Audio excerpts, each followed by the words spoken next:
बिस्मिल्लाहिर्रहमानिर्रहीम। अस्सलाम वालेकुम व्यूअर्स, वेलकम करता हूं मैं आपको अपने चैनल आज़ाद ग्रीन लाइफ पर।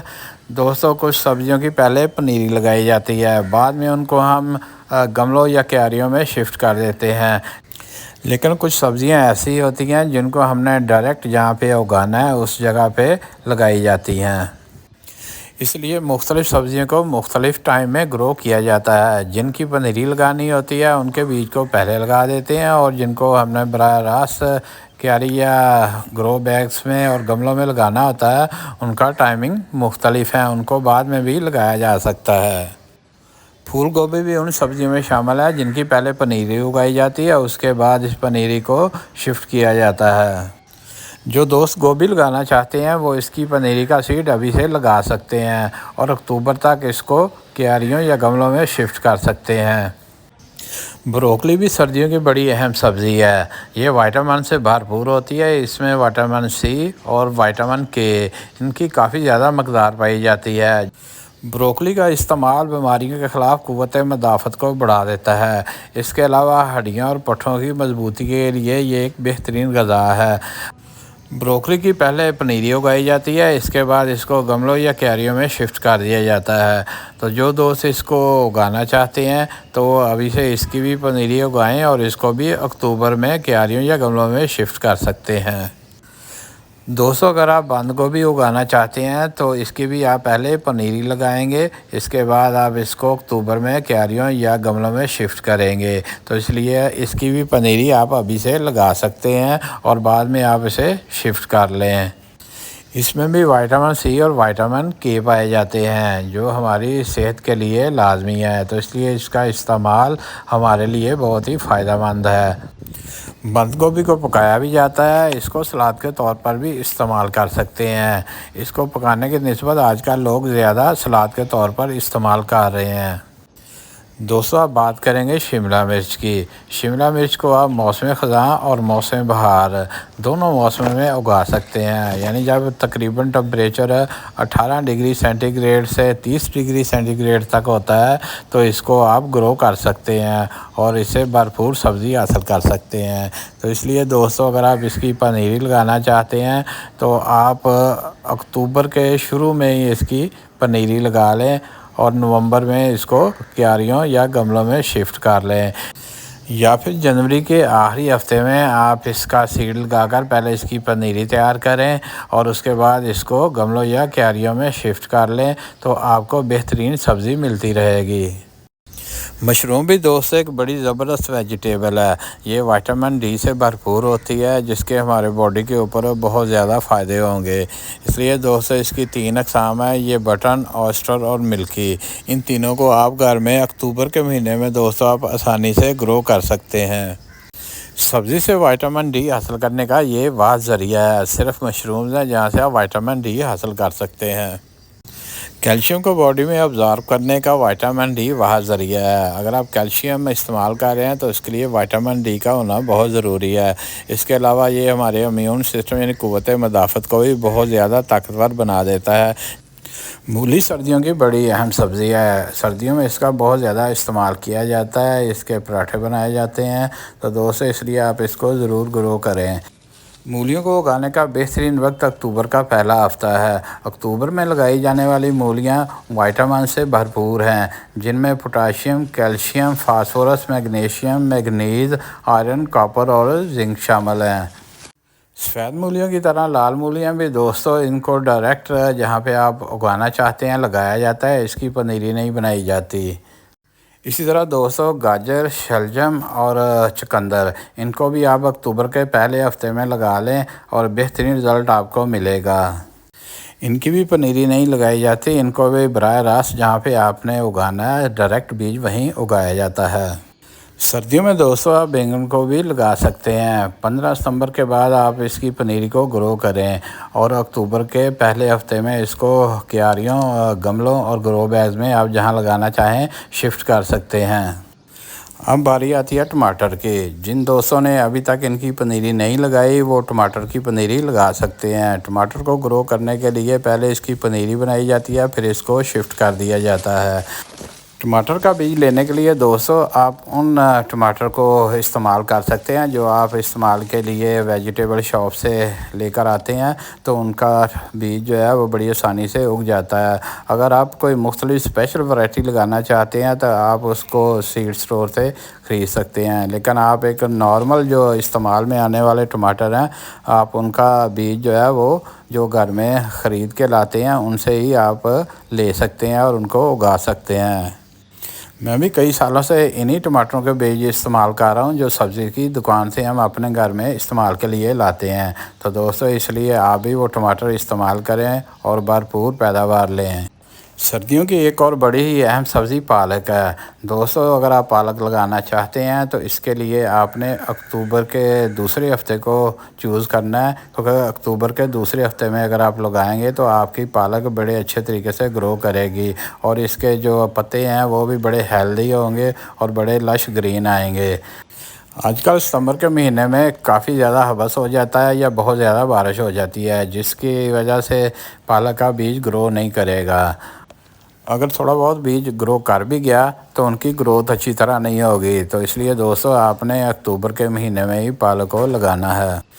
पालक एक ऐसी सब्ज़ी है जिसकी हार्वेस्टिंग हमें बार बार मिलती रहेगी। अक्टूबर में अगर हम लगाते हैं तो इसकी हार्वेस्टिंग हमें मार्च के महीने तक मिलेगी।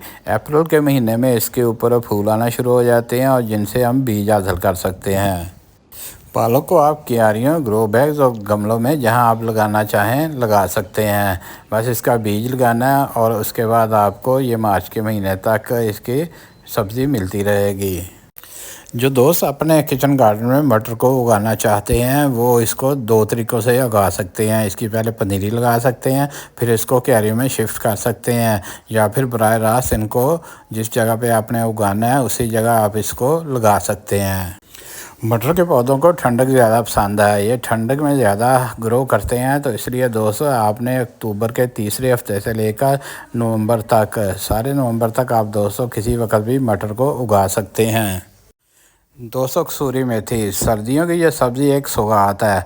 इसको सर्दियों में बहुत ज़्यादा इस्तेमाल किया जाता है और मुख्तलिफ़ तरीक़ों से इसे बना के इस्तेमाल किया जाता है।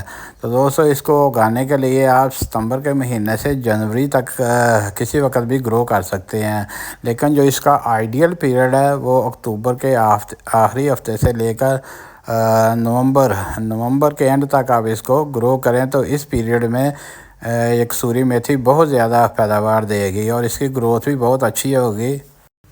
अगर आप कसूरी मेथी उगाते हैं तो दोस्तों ये आपको तकरीबन 4 से 5 महीनों तक इसकी हार्वेस्टिंग मिलती रहेगी, क्योंकि ये एक बार काटने से दोबारा नई मेथी नीचे से उगना शुरू हो जाती है और इस तरह ये बार बार आपको हार्वेस्टिंग मिलती रहती है। मेथी से जो हमें मिनरल्स हासिल होते हैं उनमें potassium, calcium, phosphorus, iron, zinc, copper, magnesium और मैंगनीज़ की काफ़ी ज़्यादा मकदार पाई जाती है। मिर्चें उगाने के लिए पहले पनीरी तैयार की जाती है, फिर उसको जहाँ पे लगाना मकसूद हो वहाँ इसे शिफ्ट कर दिया जाता है। तो इसलिए दोस्तों पहले इसकी पनीरी तैयार करेंगे और पनीरी तैयार करने का जो बेहतरीन टाइम है वो अक्टूबर के आखिरी हफ्ते से लेकर नवंबर के दरमियान तक। दोस्तों इस दौरान आपने बीज को लगा देना है और फिर पनीरी तैयार कर लेनी है। 2 से 3 हफ्तों में पनीरी तैयार हो जाएगी। इसके बाद आप इसको कंटेनर या क्यारियों में जहाँ चाहें आप इसको शिफ्ट कर सकते हैं और इसकी बेहतरीन पैदावार आपको मिलेगी। दोस्तों अब बात करते हैं करेले की। करेले के बीज को आपने 15 सितंबर से पहले ग्रो कर लेना है, ताकि आपको दिसंबर तक इसकी हार्वेस्टिंग मिलती रहेगा, क्योंकि अब शदीद हवस और गर्मी के मौसम में काफ़ी फ़र्क पड़ चुका है। तो इस मौसम में करेले की बेलों की बेहतरीन ग्रोथ होती है, इसके ऊपर फूल भी आते हैं और करेले भी लगते हैं। तो इसलिए जो दोस्त करेले लगाना चाहते हैं तो वो इसके बीज को अब लगा सकते हैं। घिया कद्दू के कुछ बीज आजकल ऐसे डेवलप हो चुके हैं जिनकी बेलें आप सारा साल लगा सकते हैं, लेकिन यहाँ पे दोस्तों आपने टेम्परेचर को मद्देनज़र रखना है। घिया कद्दू के बीज 20 डिग्री सेंटीग्रेड से 30 डिग्री सेंटीग्रेड तक बेहतरीन उगते हैं। मौसम कोई भी हो, गर्मी का या सर्दी का, बहार का या ख़ज़ां का, दोस्तों आपने टेम्परेचर को मद्देनज़र रखना है और घिया कद्दू के बीज आपने ग्रो कर लेने हैं। मैंने ये अगस्त के दूसरे महीने में बीज उगाए थे, अब काफ़ी बेहतरीन पौधे तैयार हो चुके हैं। और टेम्परेचर चूँकि बहुत शिद्दत वाला जो गर्मी का था वो ख़त्म हो चुका है। आजकल बारिशें बहुत ही ज़्यादा हो रही हैं, तो लेकिन ये देखें इनकी ग्रोथ जो है बेहतरीन हो रही है। यहाँ पे दोस्तों आपने ख्याल रखना है कि पानी इन पौधों में बिल्कुल खड़ा ना हो। जैसे ही बारिश हो तो पानी जो है वो ड्राई हो जाना चाहिए। आपने सॉइल कुछ इस तरह की बना लेनी है कि उनमें पानी खड़ा ना हो, वेल ड्रेन्ड सॉइल बनानी है ताकि पौधे जो हैं एक अच्छी ग्रोथ ले सकें। दोस्तों अब बात कर लेते हैं धनिया की। धनिया को कैसे ग्रो किया जाता है, तो इसके लिए दोस्तों टेम्परेचर जो है बड़ी अहमियत का अमल होता है, क्योंकि धनिया जो है ये ठंडे मौसम को पसंद करता है। यानी टेम्परेचर जो है 15 डिग्री सेंटीग्रेड से 25 डिग्री सेंटीग्रेड तक हो तो आपका धनिया ग्रो कर जाएगा।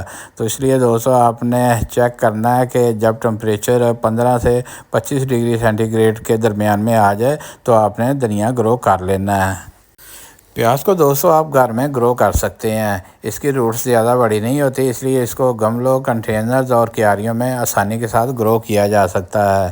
तो इसको उगाने के लिए दोस्तों आप फरवरी से मार्च तक इसका सीड लगाकर पनीरी तैयार कर सकते हैं। जैसे ही पनीरी तैयार हो तो आप इसको खुली जगहों पे शिफ्ट कर दें और जून और जुलाई इन महीनों में आपका प्याज तैयार हो जाएगा।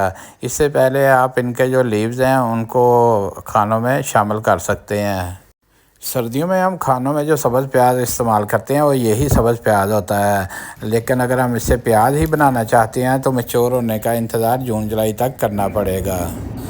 अब बात कर लेते हैं जी पुदीने पर। पुदीना जो है ये नवंबर के महीने में आप इसे ग्रो कर सकते हैं। वैसे तो ये गर्मियों में बड़ी अच्छी पैदावार देता है। अगर आप गर्मियों के लिहाज से लगाना चाहते हैं तो फरवरी का महीना इसके लिए बेहतरीन है। अगर आप मौसम सरमा के लिहाज से पुदीने को ग्रो करना चाहते हैं तो इसकी कटिंग्स को आप नवंबर में लगा दें ताकि तेज़ सर्दी होने से पहले पहले ये इनके पौधे अपने आप को डेवलप कर लें और तेज़ ठंडक में भी अपने आप को ये सेव कर सकेंगे। नवंबर में लगाया गया पुदीना आपको अगस्त के महीने तक हार्वेस्टिंग देता रहेगा। उम्मीद है दोस्तों आज की वीडियो आपके लिए बहुत ही फ़ायदेमंद साबित होगी। जो दोस्त मेरे चैनल पर नए हैं वो इसको लाइक और सब्सक्राइब कर लें और साथ ही बेल आइकॉन को भी प्रेस कर लें ताकि मेरी आने वाली वीडियो का नोटिफिकेशन आपको फौरी तौर पर मिल सके। मिलेंगे नेक्स्ट वीडियो में। ओके, अल्लाह हाफिज़।